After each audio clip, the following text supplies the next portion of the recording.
சற்று முன்பு கிடைத்துள்ள முக்கிய செய்தி, சீனாவில் உருவான HMPV வைரஸ் தொற்று தமிழ்நாட்டில் இல்லை என்று தமிழ்நாடு மருத்துவத்துறை தெரிவித்திருக்கின்றது. விரிவான விவரங்களை வழங்குவதற்காக நமது செய்தியாளர் லக்ஷ்மணன் இணைந்திருக்கிறார். லக்ஷ்மணன், இந்த HMPV வைரஸ் தொற்று தொடர்பாக தமிழ்நாடு மருத்துவத்துறை அளித்துள்ள விளக்கம் குறித்த முழுமையான விவரங்களை பதிவு பண்ணலாம்.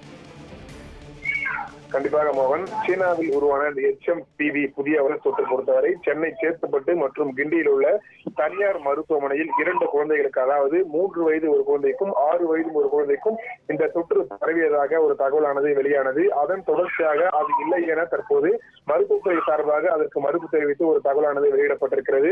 குறிப்பாக இந்த HMPV வகையான புதிய தொற்று தமிழகத்தில் இல்லை எனவும் கூறப்பட்டிருக்கிறது. அதன் தொடர்ச்சியாக இந்த HMPV வகை தொற்று ஏற்கனவே தமிழகத்தில் உள்ளது எனவும் புதிதாக உருமாறிய இந்த தொற்று எதுவும் தற்போது பரவவில்லை எனவும் கூறப்பட்டிருக்கிறது.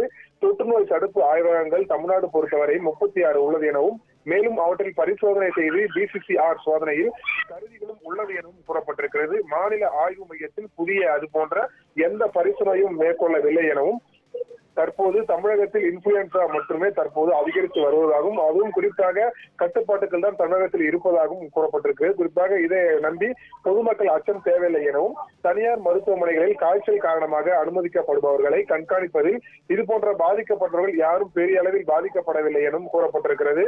குறிப்பாக இந்த கட்டுப்படுத்தும் அளவு பொறுத்தவரையுமே தமிழகத்தில் தீவிரமான முறையில் நடைபெற்று வருவதாகவும், இந்த புதிய வைரஸ் எதிரொலியாக இந்த புதிய இடங்கள், அதாவது இந்த எல்லையோர பகுதிகளில் கட்டுப்பாடானது தீவிரப்படுத்தப்பட்டிருக்கிறது.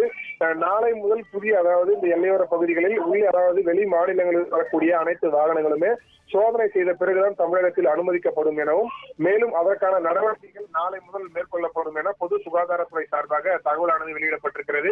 அந்த வகையில் ஒரு சில செய்திகளில் பார்த்தோம் என்றால், இந்த சேத்துப்பட்டு மற்றும் கிண்டி இருக்கக்கூடிய தனியார் மருத்துவமனையில் 2 குழந்தைகளுக்கு இந்த புதிய வைரஸ் பாதிப்பு ஏற்பட்டிருப்பதாக ஒரு தகவல் வெளியான நிலையில் தற்போது இந்த மருத்துவத்துறை சார்பாக அதனை இல்லை என மறுப்பு தெரிவித்து ஒரு கடிதமானது வெளியிடப்பட்டிருக்கு என்பது குறிப்பிடத்தக்கது. மோகன்,